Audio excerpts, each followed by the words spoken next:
All right, stop me if you've heard this one before. Controversy about the Tush push. I mean, it's becoming a trend here. It seems like every week we have to do this. I already made a video on if I think it should be banned or not. I wasn't going to kind of do this every week or anything like that, but there's been more discourse about it, and people have just said things that are straight up not true. So I wanted to kind of clear the air on specific things. But what kind of started this whole controversy was the Philadelphia Eagles went for the tush push a couple of times against Miami. Nick Sirianni was asked about it, and he had this to say.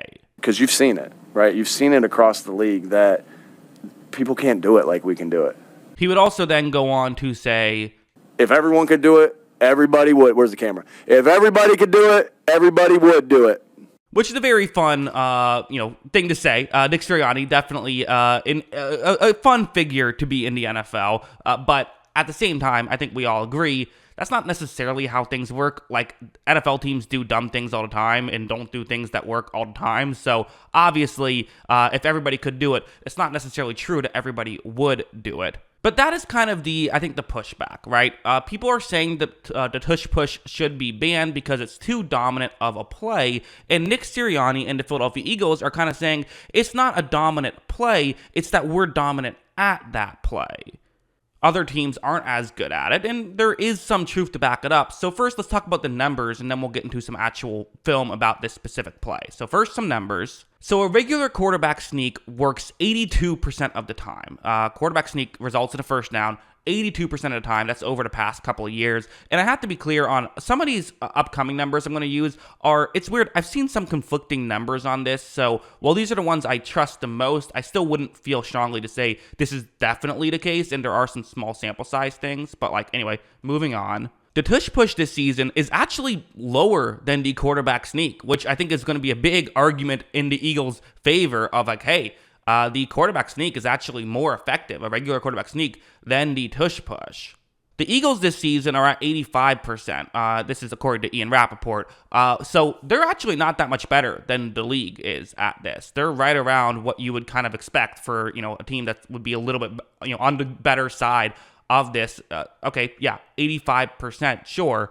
Now, how some of these have gone wrong, again, they've had 3 go wrong. One of them was on, it was kind of a long third and goal at the 1, They went for it, didn't quite get it, but made it right at the goal line, and then they did it again, and then they were able to convert. So it's kind of technically wrong, but also still correct. But again, that happens with other teams too. That brings the overall league average down as well.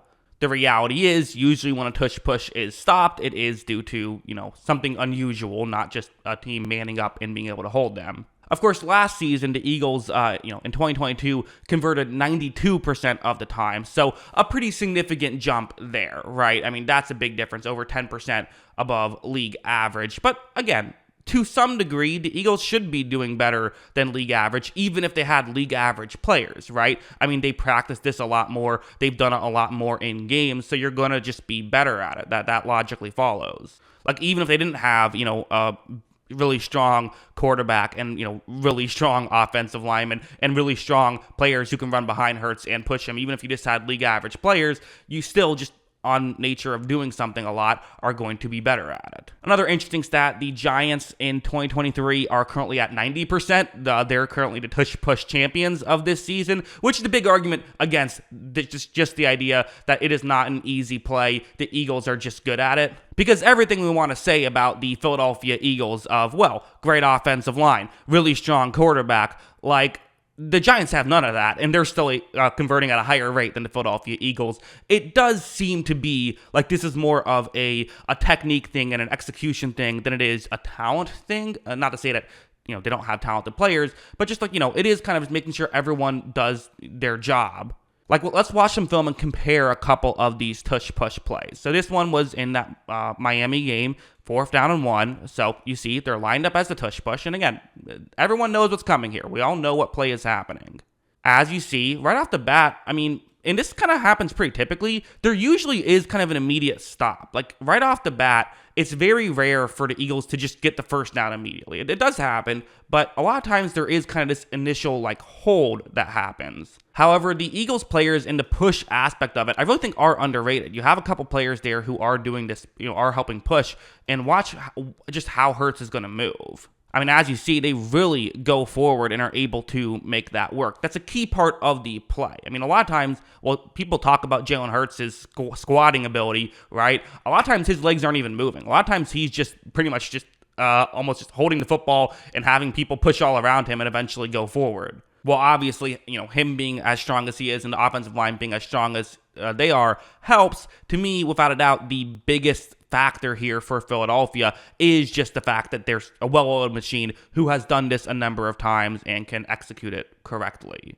Like, I want to compare it to another tush push scenario. This is the Chargers trying to do it. Because again, what's the argument? Well, other teams have tried and haven't been as successful at it. And again, they've been very successful at it. Over 80% is still really good, but they haven't been as successful at it. But you look at the failures, it's oftentimes stuff like this. Well, watch how when this play begins, again, right here, it's pretty much the exact same situation as the Philadelphia play I showed you, right? Where it's kind of that immediate push. And now you need your teammates to push Herbert forward. The issue is, I mean, look at how the Chargers are kind of trying to do it. I mean, one of the guys is doing a pretty decent job, but the one who have, who's sort of more towards the right in that circle is really not being able to get any leverage going whatsoever. He's already leaning forward. You're not going to be able to push too much of that. Another guy isn't even creating any contact right here. So the push aspect, which is so important with the tush push, is just not working. Because of that, they don't really push forward and they aren't able to get the first down. To me, I think the Chargers probably could convert on this if they just practice this more and were able to, figure out the right way to get leverage and everything, which again, part of what makes Philadelphia so great is the fact that they know how to do that. They're really smart and talented players, without a doubt. Personally, I am of the belief there is not enough evidence of how well does this play work because it's the Eagles, and how well does it work because of the play itself. I think what we've seen is that it's an incredibly effective play. If you got rid of the pushing aspect, the Eagles would still be really good at quarterback sneaks. I personally don't think the Eagles are getting the most attention because of how good they are at it. I think they're getting the most attention because of how frequently they use it. They use it twice as much as the next closest team. So, that's, to me, the biggest reason. Should it be banned? Well, absolutely not this season. It would be incredibly unfair to ban it during the season. It is a play for this season, and that's just that. Now, should it be banned for future seasons? Again, my takeaway on this is I think it's a fair play. I don't think it's a completely unstoppable play because, you can just not put yourself in a 3rd and 1 or 4th and 1 situation, right?